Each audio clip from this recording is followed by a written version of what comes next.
الو الو، سلام مهندس، عرض ادب، خوبی؟ سلامتی؟ بزرگواری، ارادتمندم. چه خبر؟ دعا به جونت، زنده باشی، بزرگواری، ارادتمندیم، قربانم. جانم مهندس. خب بالاخره هماهنگ کرد کنافوارش بیاد، نه؟ قیمت داد؟ چند قیمت داد؟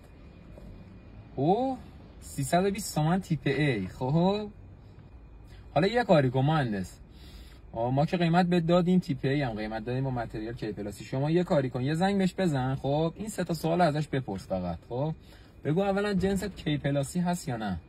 خب آره، جنس باید حتما برند کی پلاس باشه. بعد یه کاری کن، بهش بگو آقا ضخامت پنل چقدره، 12.5 یا 9.5؟ آره، چون فرق تو قیمت تاثیر داره. 9.5 اکثرا برای دکور استفاده میشه.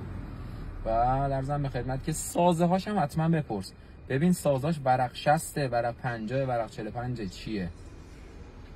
آره.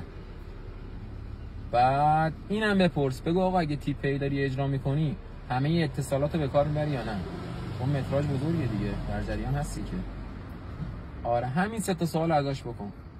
حالا من میام سر پروژه. آره میام حالا سر پروژه با هم صحبت میکنیم. آره بذار بیام ببینم حتما بخکالا رو کناف خارج فرستاده. آره باشه، میبینمت، زنده باشی، قربانت، خداحافظ.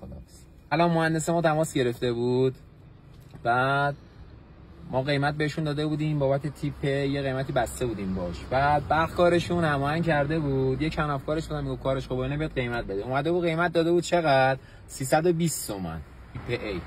این سه تا نکته رو بهش گفتم ازش بپرسه به عنوان یه کارفرما که فقط بدون آقا چرا مثلا قیمت اینقدر فرق میکنه. اینو در جریان باشید.